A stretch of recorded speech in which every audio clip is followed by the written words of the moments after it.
Olá, meu nome é José Carlos, completei recentemente meu mestrado em filosofia aqui pela UFMT, Universidade Federal do Mato Grosso. Quero agradecer o aceite. Muito bem. Então, o tema dessa comunicação é a memória episódica e suas condições de satisfação.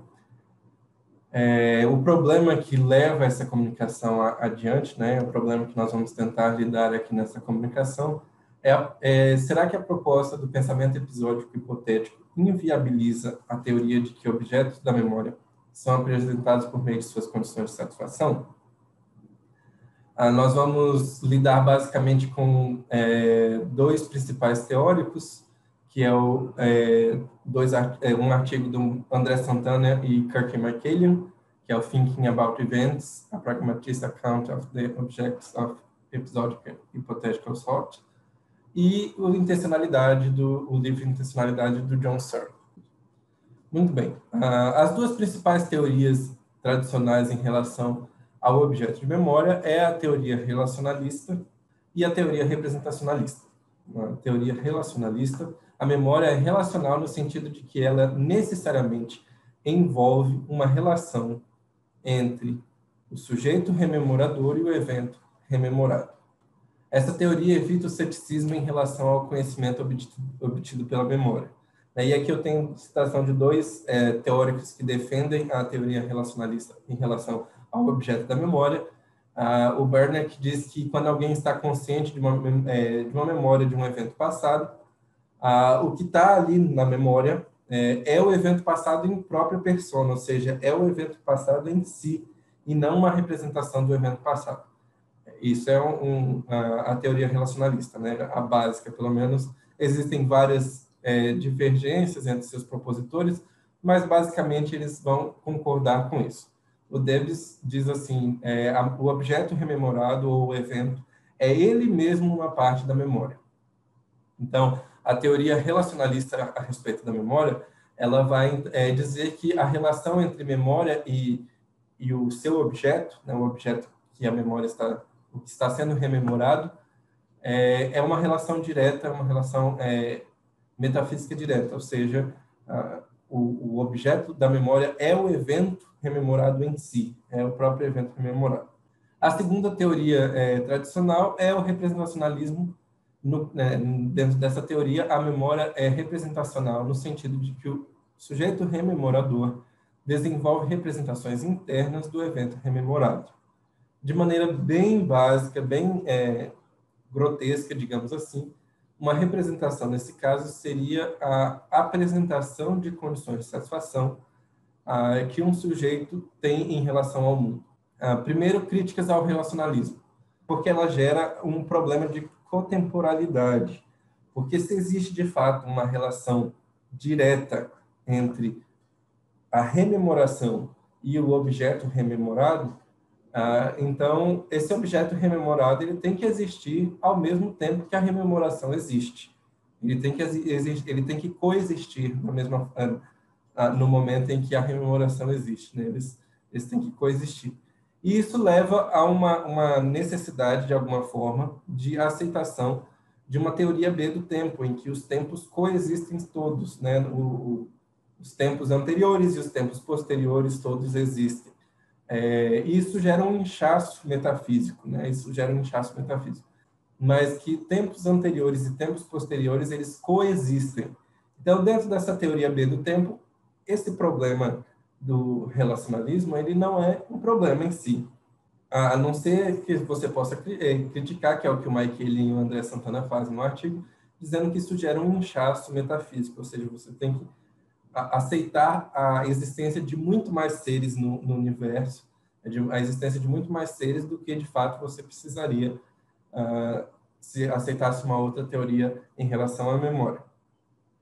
Mas é óbvio que, claro que nem todos os que acreditam numa teoria relacionalista em relação à memória, eles vão acreditar numa teoria B do tempo. Nem todos vão aceitar a teoria B do tempo.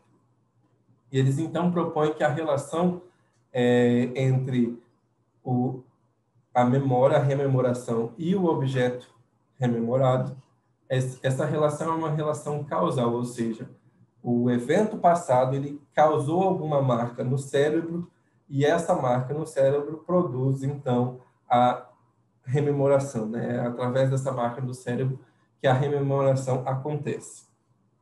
Então, foge-se dessa necessidade de cotemporalidade, de existência de vários tempos ao mesmo tempo, de vários momentos ao mesmo tempo. Foge-se dessa necessidade ao aceitar que a relação ela não é uma relação exatamente direta, mas ela é uma relação causal, né? Então, ela ainda pode ser considerada uma relação semidireta, alguma coisa assim. Então, há uma relação causal entre o evento passado e a rememoração, porque há uma marca, uma gravação dentro do cérebro em relação a esse evento passado.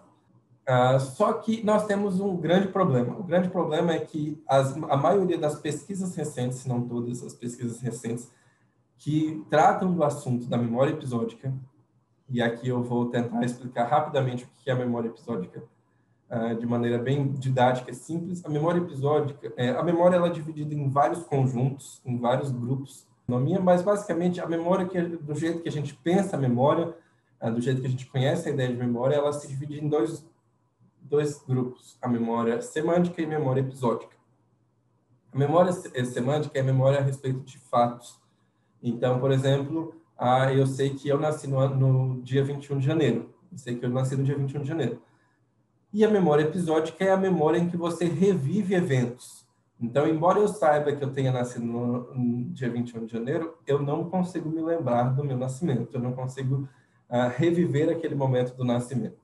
Já, por outro lado, eu consigo me lembrar do meu primeiro beijo e a sensação, eu consigo reviver a sensação, eu consigo lembrar o local, eu consigo lembrar e reviver essa sensação. Então, por isso que é chamado de memória episódica, que é como se você estivesse revendo um episódio da sua vida. A memória episódica, ela tem essa sensação de autonoesis, você se vê dentro da memória, né? Você se vê dentro da memória. Só que a maioria das pesquisas que lidam com a memória episódica hoje em dia, elas tratam a memória episódica como um subconjunto do pensamento episódico hipotético. O objetivo da memória é hipotetizar, é você criar pensamento hipotético de modo que você possa agir melhor ou agir de modo a sobreviver melhor, a ter uma sobrevivência no futuro. E como que ele evidencia isso, né? Ele evidencia isso através de várias semelhanças, similaridades entre o que ele chama de misremembering e confabulações. Nos três casos, é importante lembrar que você também, nos três casos, tanto de misremembering, quanto de memória episódica, quanto de confabulação, você também acontece autonoese, você tem a sensação de estar revivendo um episódio, de estar vivendo um episódio, né? Na confabulação, você está vivendo pela primeira vez aquele episódio mentalmente. No misremembering, você está vivendo um episódio que não aconteceu, e na memória episódica você está revivendo o episódio que aconteceu. Só que o que acontece é que existem algumas evidências, especialmente quando você lida com alguns aspectos da neurociência, você trabalha muito com o mau funcionamento para entender como que o bom funcionamento de fato é. E o que se percebe é que quando alguém tem algum problema de memória, seja algum tipo de amnésia, ou especialmente Alzheimer, ou algum tipo de demência, essas pessoas que têm algum problema de memória, algum problema de memória, seja uma amnésia temporária, elas têm muito menos casos de misremembering, que é um caso considerado de erro de memória. Então, eu vou dar alguns exemplos aqui de misremembering. O próprio artigo do Debrigard começa citando um caso de um atentado terrorista que aconteceu num dos países escandinavos, em que um avião colidiu com um prédio. Não foi o de 2001, um avião colidiu com um prédio, e o que aconteceu foi que os cientistas, alguns 8 meses, quase um ano depois, alguns cientistas foram, então, e entrevistaram muita gente da população daquele país, perguntando, e uma das perguntas da entrevista é se eles tinham visto o vídeo da colisão do avião com o edifício. E, assim, a maioria dos entrevistados, a maioria esmagadora dos entrevistados respondeu que havia visto esse vídeo. E não só respondeu que havia visto esse vídeo, mas também deu detalhes desse vídeo, do que tinha nesse vídeo, das pessoas gritando, da fumaça e tudo mais, detalhes a respeito do vídeo. Só que a questão é que esse vídeo nunca existiu, nunca jamais existiu um vídeo sequer desse atentado terrorista. Então, isso é um caso de misremember. A população inteira lembrava de algo que não existiu, lembrava de um vídeo que nunca existiu. E o misremembering é algo muito fácil de ser produzido, na verdade. É algo muito simples de ser produzido. Existem estudos que o Mike Allen cita, o De Brigard cita também, em que uma palavra ou uma sugestão do cientista já induz a produção de misremembering. Então, misremembering não é um caso de anomalia, não é um caso de anormalidade, né, de anomalia do funcionamento da memória. Pelo contrário, ela parece ser muito mais a regra do que a exceção, né, porque existem muito mais casos de misremembering numa pessoa que tem uma memória saudável do que a própria memória correta, uma memória que indica verdades a respeito do passado. E a confabulação também, ela tem as mesmas características da memória episódica, ela tem as mesmas características da memória episódica e ela também, quando devidamente sugestionada, a confabulação, ela também é confundida com a memória episódica pelo próprio sujeito rememorador. Então, o que essas pesquisas em relação à memória episódica têm evidenciado, cada dia tem evidenciado isso cada vez mais, é que a memória episódica e misremembering e confabulação, elas não são três tipos de funcionamento do cérebro, mas são a mesma forma de funcionamento do cérebro. É a mesma forma de funcionamento do cérebro, funciona para a memória episódica, para o pensamento episódico hipotético, para a confabulação e para misremembering. E dentro desse pensamento episódico hipotético, que eu vou chamar de PEH, dentro desse pensamento você ainda tem o pensamento em relação ao futuro, confabulação em relação ao futuro.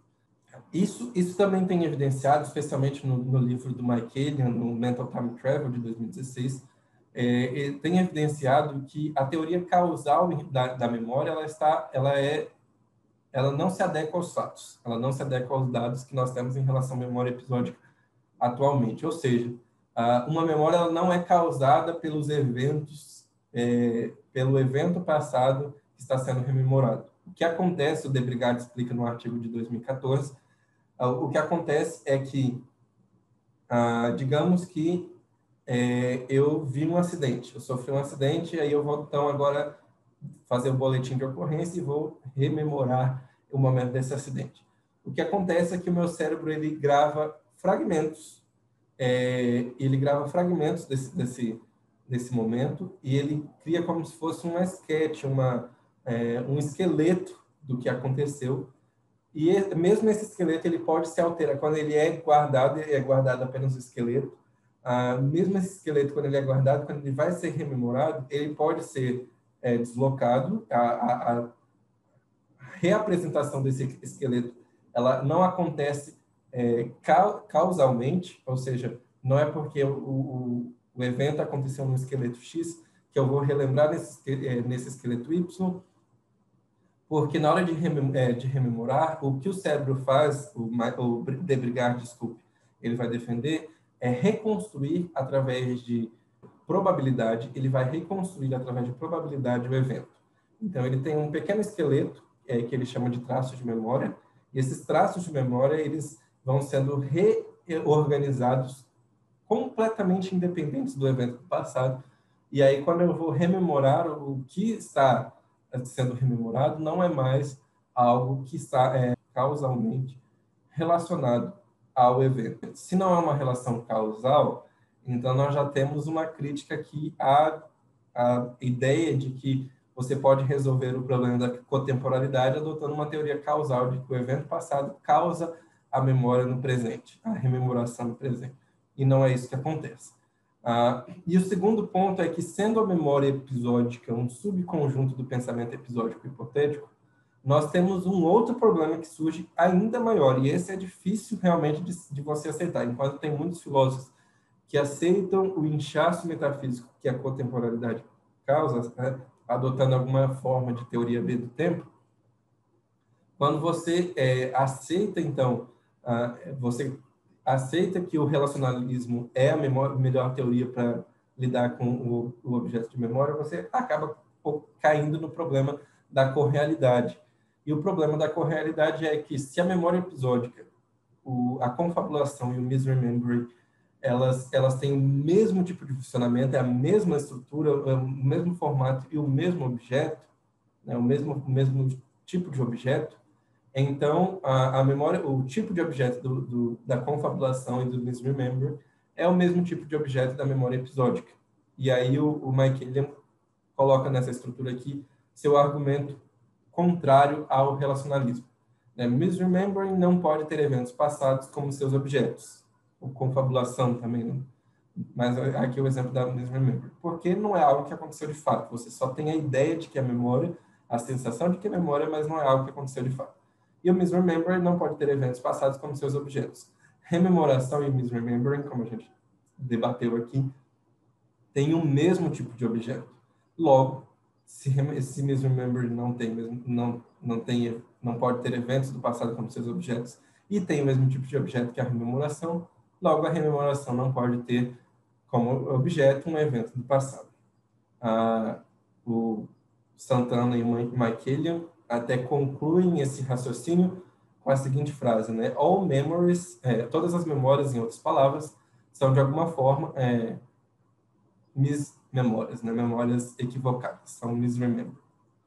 Ok, então nós conseguimos descartar o relacionalismo como uma teoria que consegue se adequar aos dados em relação à memória. Nós vamos então para o representacionalismo. O representacionalismo ele tem de vantagem que ele evita a cotemporalidade e a correalidade, ele não tem esse problema. Isso porque um estado mental é representacional se ele apresenta o mundo de um certo modo para o sujeito, ou seja, se ele tem condições de satisfação. A crítica que o Santana e o Michaelian vão fazer ao representacionalismo é que a memória episódica, segundo eles, é silente em relação às suas próprias condições de satisfação. Especialmente duas características das condições de satisfação: o tempo e o modo. Eles dão o seguinte exemplo: eu estou rememorando meu aniversário de 10 anos. Eu me lembro de eu pequeno, minhas mãozinhas pequenas, eu me lembro dos meus amigos pequenos, aquele bolo ali no fundo da minha casa, e eu estou ali estou então rememorando aquele evento passado. Eu sei que aquele evento passado, eu acredito, aliás, que aquele evento passado, que aquele evento é um evento passado, não porque a memória em si está me dizendo isso, não é a memória episódica que me diz que esse é um evento passado, e sim, o que está me dizendo que esse é um evento passado, são outras crenças que eu tenho em relação a esta memória. Não é a memória episódica em si que está me dizendo que é um evento passado, mas são outras crenças em relação a essa memória que me dizem isso. Então, a própria memória episódica é silente em relação a isso. Para explicar isso de maneira melhor, eles dão um outro exemplo. Imagine, então, que você acredita que nós, como seres humanos, acreditamos que os seres humanos nascem infantes, eles vão se tornando adolescentes, adultos, senis e depois falecem. Então, há uma progressão nesse sentido do passado ao futuro. Nós acreditamos nessa progressão.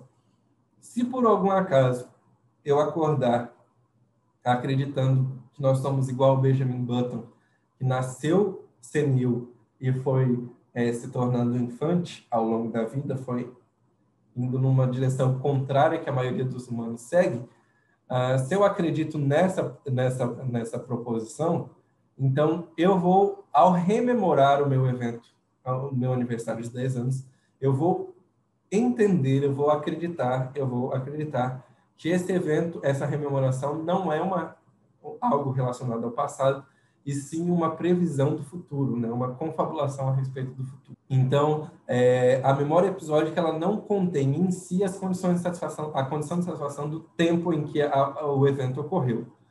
E também não contém em si a questão do modo, porque nós já vimos lá que a memória episódica, o misremembering e, em especial, a confabulação, elas produzem o mesmo tipo de objeto. Elas produzem o mesmo tipo de objeto, e se elas produzem o mesmo tipo de objeto, o objeto em si, ele não me diz se aquilo é uma confabulação ou não. O objeto, não, aquelas pessoas lá do estudo científico, todos eles acreditavam que realmente estavam se lembrando do avião batendo no prédio, sendo que nenhuma delas tinha visto esse avião batendo no prédio. Então, a memória episódica não disse aquilo, a própria memória episódica não disse se aquilo é um misremembering ou se é uma memória episódica em si. Então, ela não vai te dizer se é um modo atual ou possível, né? Atual ou possível. A própria memória episódica, né? O próprio objeto da memória episódica. E aí eu vou, então, fazer uma proposta de defesa do representacionalismo. E essa proposta de defesa ela vai seguir duas rápidas linhas. Né? O tempo já está acabando. Ela vai seguir duas rápidas linhas. A primeira linha é que existem, sim, condições de satisfação na memória episódica, só que essas condições de satisfação elas são incompletas, de fato, como o Santana e o Michaelian defendem no seu artigo.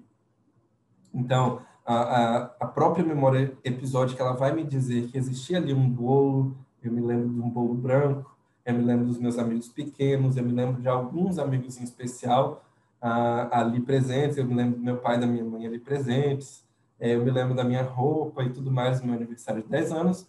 Isso são condições de satisfação, porque isso pode ser verdade ou não, pode ser ou não verdadeiro, todos esses fatos. Pode ser que alguns dos meus amigos que eu me lembro que estiveram no meu aniversário de 10 anos, não estiveram de fato. Né? Pode ser que aquele bolo que eu me lembro branco era um bolo de chocolate preto, ou de morango, um bolo vermelho, alguma coisa assim. Então, existem condições de satisfação ali presentes na memória que a própria memória episódica apresenta. Existem, sim, condições de satisfação, em especial relacionado à situação em si. De fato, a memória episódica ela não nos diz com relação ao... Mas ela também apresenta uma condição de satisfação em relação ao modo. Ela apresenta a condição de satisfação em relação ao modo, que é, se você está tendo algum tipo de misremembering ou memória episódica, o modo que ela se apresenta para você é um modo de que, de fato, aconteceu, é um modo de atualidade. Essa condição de satisfação ela não é cumprida quando há um caso de misremembering, e ela é cumprida quando é um caso de memória episódica. Mas a condição de satisfação está ali presente. O segundo ponto, que é em relação ao tempo, de fato, a memória episódica ela é excelente em relação ao próprio tempo, ao tempo em que ela ocorre, ao tempo que ela está lidando, né, que ela está apresentando. Só que isso não desconsidera, não nos permite desconsiderar, né, não nos obriga a desconsiderar, pelo menos, a teoria representacionalista a respeito dos objetos de memória.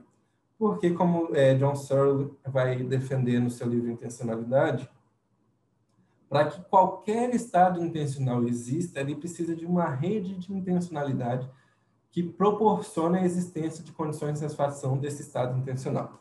Então, eu vou citar aqui o texto dele, né? E cada estado intencional tem conteúdo e determina suas condições de satisfação somente em relação a numerosos outros estados intencionais. Então, existe uma rede de estados intencionais, que eu chamei aqui de rede de intencionalidade. Existe, então, essa rede de estados intencionais que proporcionam a existência de uma condição de satisfação para um estado intencional específico. Então, há uma rede de crenças a respeito da minha vida me leva a adotar, a apresentar condições de satisfação específicas em relação à minha rememoração do meu aniversário de 10 anos. Então, essa rede de conteúdos de crenças especial e outros estados intencionais, elas me permitem ao cérebro apresentar condições de satisfação também para a minha memória. o Searle ele dá o exemplo, né? Digamos que eu acredite que o Binder vai ganhar as eleições dos Estados Unidos. O Binder vai ganhar as eleições dos Estados Unidos. Eu acredito nisso. Mas para que eu acredite nisso, ou seja, a condição de satisfação dessa minha crença é que o Binder ganhe as eleições. Mas para que essas condições de satisfação elas façam sentido dentro da minha mente, eu tenho que ter um conjunto de outros estados intencionais, de crenças em especial, que baseiam essa minha crença específica que estou citando. Então, eu acredito que as eleições elas ocorrem num processo democrático. Eu acredito que eu acredito em numerosos fatores de como funcionam as eleições dos Estados Unidos que vão me permitir fazer apresentar condições de satisfação à minha crença de que Binder vai ganhar as eleições dos Estados Unidos. E aí o Searle ele vai dizer, então, que essa rede de intencionalidade ela é composta de estados intencionais inconscientes. Estados intencionais, eles não necessariamente querem dizer conscientes, né? Por exemplo, eu acredito que 5 mais 5 é igual a 10, mas embora esse estado intencional seja muito presente na minha mente, esteja presente na minha mente, ele não é o tempo inteiro consciente. Eu acredito que eu sei que se eu for morar na Noruega, eu vou passar muito frio, mas não necessariamente esse estado intencional, que faz parte do meu conjunto de crenças, ele está consciente o tempo inteiro na minha mente. Então, essa rede ela é composta de estados intencionais inconscientes. Esses estados intencionais eles não podem se individuar, porque eles são tão interligados e tão interdependentes que é complicado você individuar esses estados intencionais. E quando você tenta fazer isso, você vai chegar a crenças muito que você pode considerar até ele usa a palavra fish, né? Você pode considerar uma crenças infantis demais. Crenças infantis demais. Eu acredito que 1 mais 1 é igual a 2. Ou eu acredito que eu estou vivo, alguma coisa assim, né? São crenças que são muito básicas. Crenças que são básicas demais. Então, dentro desse conjunto de teórico a respeito da representação que o senhor nos apresenta, não há contradição, não há impedimento nenhum de que as memórias episódicas elas sejam silentes em relação à condição de satisfação específica de tempo, mas nós conseguimos atribuir, perceber, né, nós conseguimos apresentar condições de satisfação, especialmente a condição de satisfação tempo de uma memória episódica, por causa de um conjunto, de uma rede de intencionalidade, né? De um conjunto de outros estados intencionais que se relacionam com isso. Uma possível crítica a essa ideia é, então, como são formadas as primeiras condições de satisfação, já que a apresentação de um conjunto de condições de satisfação depende de uma rede de condições de satisfação já existentes. O senhor vai defender, então, que há um background, né? Um plano de fundo que sustenta a intencionalidade, que é até mais ou tão importante quanto essa rede de intencionalidade. Esse background, segundo ele, é um conjunto de capacidades mentais não representacionais que possibilitam toda representação, que toda representação tome lugar, né? Que toda representação exista. Então, o senhor defende uma outra base anterior e que sustenta a intencionalidade, que é o plano de fundo, né, o background. Para colocar, então, as nossas considerações finais, a teoria representacionalista parece não concordar, a teoria relacionalista parece não concordar com os dados que temos a respeito do funcionamento da memória episódica. Segundo, a teoria representacionalista admite que a memória episódica em si é excelente em relação a algumas de suas condições de satisfação. As condições de satisfação de um estado intencional dependem de uma rede de outros estados intencionais para ser plenamente descoberto ou apresentada. Acho que a palavra certa é apresentada. E a memória episódica e o pensamento episódico hipotético não inviabilizam a teoria representacionalista. Portanto, né, a memória episódica e o pensamento episódico hipotético não invisibilizam a teoria representacionalista dos objetos da memória.